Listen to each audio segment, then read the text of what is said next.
تو یہ کہنا درست ہے. اور خاص کر پھر جو مذہبی یہ ادارے ہیں انہوں نے اپنے اپنے مذہب کو, چاہے وہ کرسچینٹی کے ہوں, چاہے جوڈیزم کے ہوں, چاہے ہندوازم کے ہوں, چاہے مسلمانوں کے ہوں, انہوں نے اپنے اپنے مذہب کے اندر وہ اتنے آئسولیٹڈ ہو گئے کہ انہوں نے یہ جو مذہبی ہم آہنگی تھی, کوئی مورل نیا ورلڈ ویو کریٹ نہیں ہوگا جب تک ایک انٹر ریلیجس ڈائلاگ نہیں ہوگا, یا مذہبی ہم آہنگی نہیں ہوگی, یا جب تک دوسرے مذہب کے انسان کو بھی انسان نہیں سمجھا جائے گا.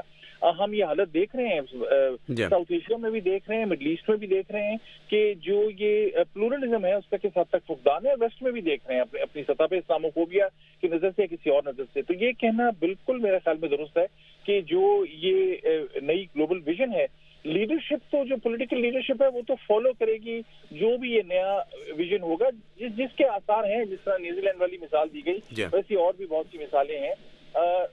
تو یہ جو ویژن کی لیڈرشپ ہے اس میں کوئی نئی بات نہیں آنی, اس میں فقط اویئرنیس آنی ہے. اور ان کے ساتھ کچھ ایسی طاقتوں نے کھڑے ہونا ہے, وہ انسان نہیں ہوں گے, وہ عام پولیٹیکل سسٹمز ہی ہوں گے, وہ عام ممالک ہی ہوں گے جو سٹینڈ لیں گے کسی بڑے میجر پرنسپل کے اوپر کہ یہ میجر پرنسپل آف ایکویلٹی یا میجر پرنسپل آف یہ ٹریڈ کی مثال کے طور پہ آج کل بحث چل رہی ہے, یا یہ سائنس اینڈ ٹیکنالوجی کی ڈیولپمنٹ چل رہی ہے.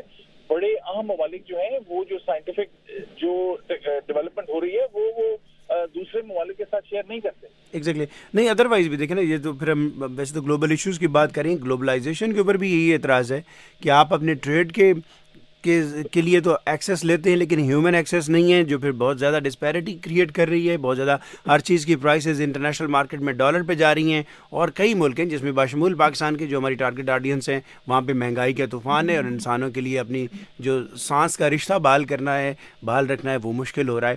ڈاکٹر حسن عباس صاحب, آپ کا بہت شکریہ, آپ نے ہمیں جوائن کیا. آپ کو اگلے پروگرام میں جانا ہے مجھے معلوم ہے, اس لیے ہم آپ کا شکریہ ادا کریں گے, آپ نے ہمیں جوائن کیا. رانا محبوب اختر صاحب, آپ یہ فرمائیے گا کہ کیا پھر اس کے لیے جس کی ہم بات کریں کہ ایک نیا کوئی ایک ورلڈ آرڈر تشکیل اگر پائے تو کیا وہ مذہب اور سیاست کا امتزاج ہوگا, اس کے اوپر بنیاد رکھے گا, اس سے کوئی حل مل سکتا ہے؟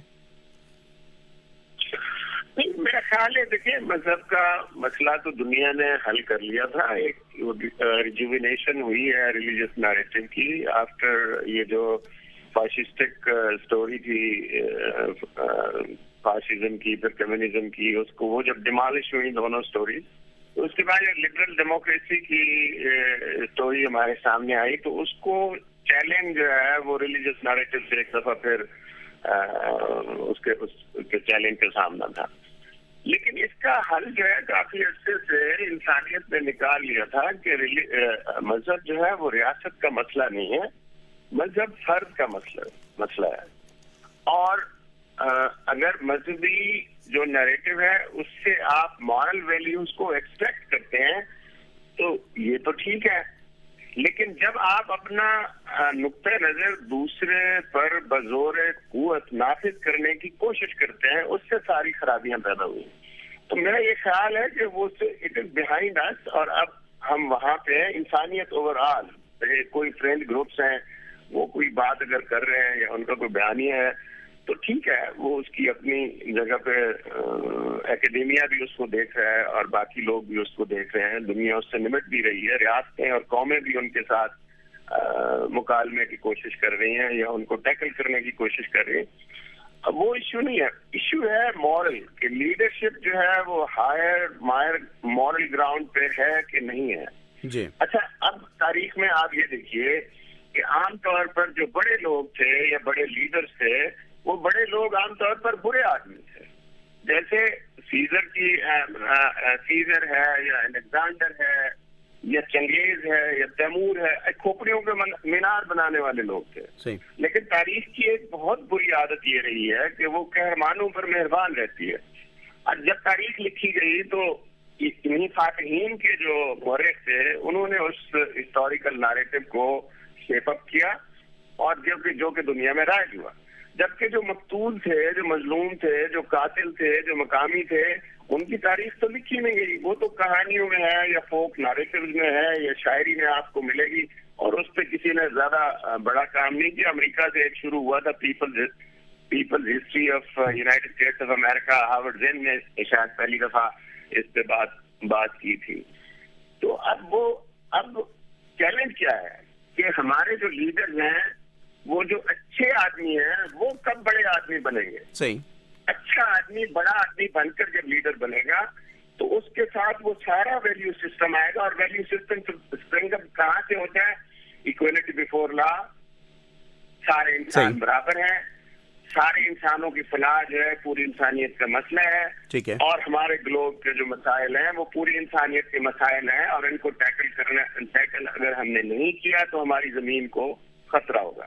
تو اس طرح سے جو یہ جو نیریٹو ہے اس کو کو آپٹ کرنے والا یا اس نیریٹو کو لے کر آگے چلنے والے جو لیڈرز ہوں گے وہ چاہے چھوٹی قوموں کے ہوں گے چاہے بڑی قوموں سے آگے. خورشید ندیم صاحب کی یہ بات بالکل درست ہے کہ بڑی قومیں جو ہوتی ہیں جیسے امریکہ ہے، جیسے ویسٹ کے کچھ ممالک ہیں جن کا نیریٹو جو ہے اب تک دنیا میں چلتا رہا ہے، یا مارکیٹ کا جو سودا اب تک بکتا رہا ہے، میرا خیال ہے وہ سودا وہ چورن اب زیادہ دیر ٹکے گا نہیں. اس لیے ایک اور بھی چورن ہے وہ مورل لیڈرشپ کھو رہے ہیں. دنیا نے ظاہر نظام دیے ہیں اور نظاموں نے جو ہے وہ معاشرے تشکیل دیے ہیں. بہت سارے اینالسٹ یہ بھی کہتے ہیں کہ اگر مونارکی نہیں رہی، ڈکٹیٹرشپ کے ادوار نہیں رہے تو شاید جمہوریت وہ بھی اولڈ فیشنڈ ہو جائے کبھی. یہ میں سوال ندیم صاحب کے سامنے رکھوں گا، یہ ہمارا آخری بھی کوشچن ہوگا، لیکن اس سے پہلے کچھ ہمیں جوائن کیا ہے پروفیسر عظمت رسول صاحب نے، فلوریڈا اسٹیٹ یونیورسٹی سے وابستہ انٹرنیشنل افیئرس کے ایکسپرٹ ہیں. پروفیسر صاحب بہت شکریہ. آپ سے جو سوال ہے اس میں بنیادی مسائل بھی آپ کے سامنے رکھیں گے اور بلکہ آپ آئیڈینٹیفائی کریں گے اور حل بھی آپ بتائیں گے. ہم جا رہے ہیں کہ جو آج کی دنیا ہے، جو گلوبل ولیج ہے، ایک جگہ اگر تکلیف ہوگی تو وہ پوری دنیا اس کو محسوس کرے گی. اس میں بڑے ایشوز کیا ہیں، عالمی جو لیڈرشپ ہے اس کی ذمہ داریاں کیا بنتی ہیں، ایک کلیکٹیو اپروچ کیا ہونی چاہیے ان کے حل کے لیے. جی اسد بہت شکریہ. دیکھیے پہلی جنگ عظیم کے بعد جب لیگ آف نیشنز کا ڈور ڈالا گیا تو یہی آئیڈیلسٹک باتیں جو ہیں یہ کی گئیں، اور وڈرو ولسن جو تھے امریکہ کے صدر تھے اور وہ تاریخ میں ایک آئیڈیلسٹ کے طور پہ جانے جاتے ہیں کہ یہی ایک عالمی ایک کہہ لیجیے کہ ایک جسم ہو اور ایک جسم کی طرح اقوام ہو، اور جہاں پہ سارے مسائل جو ہے وہ شیئر کیے جائیں، دونوں پہ جڑ کر دور کیا جائے، جنگ کا خاتمہ کیا جائے. مہاتما گاندھی بھی اس وقت اسی نظریے کے پیروکار تھے، لیکن تاریخ میں ہم نے یہ دیکھا کہ یہ وڈرو ولسن اور اس طرح کی جو پالیسیز تھیں اور امریکہ کا لیگ آف نیشن سے الگ رہنا دوسری جنگ عظیم کا موجب بنا. تو دیکھیے جہاں تک انسانی ایولیوشن کا تعلق ہے، ہمارے ارتقاء کا تعلق ہے، تو ہو رہا ہے. مختلف نظام دنیا میں آئے، آزمائے گئے، کہ انہیں سمایا. ڈیموکریسی آج وہ نہیں ہے جو 1950 میں ہوا کرتی تھی، جس کو ہم لبریٹو ڈیموکریسی کہتے ہیں، اور مختلف شکلیں جو ہیں وہ بدل رہی ہیں. لیکن ایک اس کے ساتھ ساتھ جو ایک اور فینومینل ہے تو پوسٹ ورلڈ وار کے بعد جو ورلڈ آرڈر بنا تھا، جس میں ایک طرف کمیونسٹ رشیا تھا اور دوسری طرف امریکہ، اب اس کے اندر بڑی تبدیلیاں آ گئی ہیں، اور ان میں سب سے بڑی تبدیلی جو آئی ہے وہ آئی ہے رائز آف نیرو نیشنلزم. یہ جو نیرو نیشنلزم ہے اس کا ایک آنا، اور اس کو پاپولر لیڈرز نے کیش کرایا ہے. اس وقت اگر یہ دیکھا جائے کہ کوئی ایسی، اور یہ یورپ کے اندر بھی جبکہ 2006 میں وہاں پہ تھا تو اس وقت یہی باتیں ہو رہی تھی کہ یورپین یونین کا کنسیپٹ جو ہے یہ پروجیکٹ جو ہے یہ فیلڈ پروجیکٹ ہے. یہ 2006-2007 کی میں آپ کو بات کر رہا ہوں. بڑے سیریس سرکلز میں یہ باتیں کر رہے تھے. اس طرح یونائٹڈ نیشنز کی افیکٹونیس کے بارے میں پریزیڈنٹ ٹرمپ کے ارشادات جو ہیں وہ ہم سب بڑی اچھی طرح بخوبی واقف ہیں ان سے، اور ہم خود آئیڈیلزم کے طور پہ دیکھا جائے تو الگ بات ہے، لیکن یونائٹڈ نیشنز نے سوائے اس کے نشستن گفترف خاصن کے جو ریلس اسکول کی اگر ہم بات کریں، اگر ہم حقیقت پسندانہ انداز میں سوچیں تو سوائے اس کے کہ یہ ایک صرف ایک آئیڈیلزم ہے اور آئیڈیلزم کی بنیاد پہ، تو اس وقت دنیا کے اندر یہ سارے مسائل جو ہیں یہ چل رہے ہیں. نیرو نیشنلزم جو ہے جس کو آپ کہتے ہیں، یہ ابن خلدون نے کہا تھا، آج کی بات نہیں، آسٹریلیا سے بات کی تھی، اور ایتھنوسینٹرزم اور نیشنلزم کی یہ جو چیزیں ہیں، اور خاص طور پہ 1648 کے ویسٹفیلیا ٹریٹی کے بعد جب یہ نیشن اسٹیٹس کی ایک بنیاد بنی، تو یہ بڑا مضبوط تصور ہے جو ہسٹوریکلی چلا آ رہا ہے. اور اس تصور میں یکلخت جو ایک آپ کہہ لیجیے پوسٹ رشیا، جو آپ وہ جو رشیا جب وہ اس کا وہ سارا مسئلہ ہوا 1989 میں، تو اس کے بعد اس نے جڑ پکڑی ہے. اور پھر 9/11 کے واقعات اور مذہبی آپ کہہ لیجیے ایک کہہ لیجیے کہ مذہبی انتہا پسندی وہ ہر جگہ پہ ہے. یونائٹڈ اسٹیٹس میں رہتے ہوئے یہاں پہ دیکھتے ہیں جو ایک مذہبی انتہا پسندی ہے وہ یقینی طور پہ عروج حاصل کر رہی ہے. میں عیسائی مذہبی انتہا پسندی کی بات کر رہا ہوں. لائک وائز انڈیا کے اگر آپ دیکھیے دنیا کی سب سے بڑی ڈیموکریسی ہے, کیا چورن بک رہا ہے وہاں پہ. اسی طرح باقی ساری دنیا کے اندر جہاں پہ ہم دیکھتے ہیں, یورپ کے اندر جس کے کانشیسنس بہت زیادہ ہے, آپ کہہ لیجیے پڑھنے لکھنے والا طبقہ اور فرینچ فلاسفرز اور دیگر ساری فلاسفیز کا اثر بہت زیادہ ہے, تو وہاں پہ وہ لوگ گرتے ہیں سنبھلتے ہیں بڑے نیرو مارجن سے. جو لبرلز ہیں یا جو لوگ جو آپ کہہ لیجیے انٹائی رائٹ ونگ پارٹیز ہیں, وہ مینیجنگ کہ وہ جو ہے کسی طریقے سے وہ ان معاشروں کو صحیح سمت پہ رکھ سکیں. اور جو ابھی بریگزٹ کیا ہوا, تو دنیا جو ہے وہ بڑی تیزی سے فریگمنٹیشن کی طرف اور آپ کہہ لیجیے نیشن اسٹیٹ کی طرف جا رہی ہے. یہ بڑے مسائل ہیں صحیح, اور جو نیشن اسٹیٹ کے اندر تو الٹیمیٹلی شاید ان کا سولوشن نہ ہو. اگر نیشن اسٹیٹ کی طرف جائیں, اگر بنا اس نام نہاد ترقی کے جائیں, شاید پھر تو سروائیول ہو جائے. پروفیسر خورشید ندیم صاحب, بہت سارے نظام دیکھے ہیں دنیا نے, ظاہر مونارکیز بھی رہی ہیں, مطلق العنانیت بھی رہی ہے, اور جمہوریت ایک بڑے ماڈرن نظام کے طور پہ دنیا کے سامنے ہے. بیشتر ملکوں میں یہی نافذ ہے. خورشید صاحب کی لائن ڈراپ ہو گئی ہے, تو رانا محبوب صاحب آپ بتائیے گا کہ کیا اس سے بھی آگے کسی نئے ایک نظام کی طرف جانا ہوگا جو بڑے ان مسائل کا ایک کلیکٹیو سلیوشن دے سکے, کلیکٹیو ایکشنز جو ہیں وہ پرووائڈ کر سکے؟ جی دیکھیے, بات یہ ہے کہ جمہوریت پر جو ہمارا اتفاق ہوا ہے دنیا کا, کہ پوری دنیا جو ہے وہ لبرل ڈیموکریسی کو لے کے چل رہی ہے. جہاں جمہوریت نہیں بھی ہے, اگر کوئی آمر بھی بیٹھا ہوا ہے جی تو وہ بھی لبرل, تو وہ بھی یہ کہتا ہے کہ جی میں تو ان سے زیادہ جمہوری ہوں.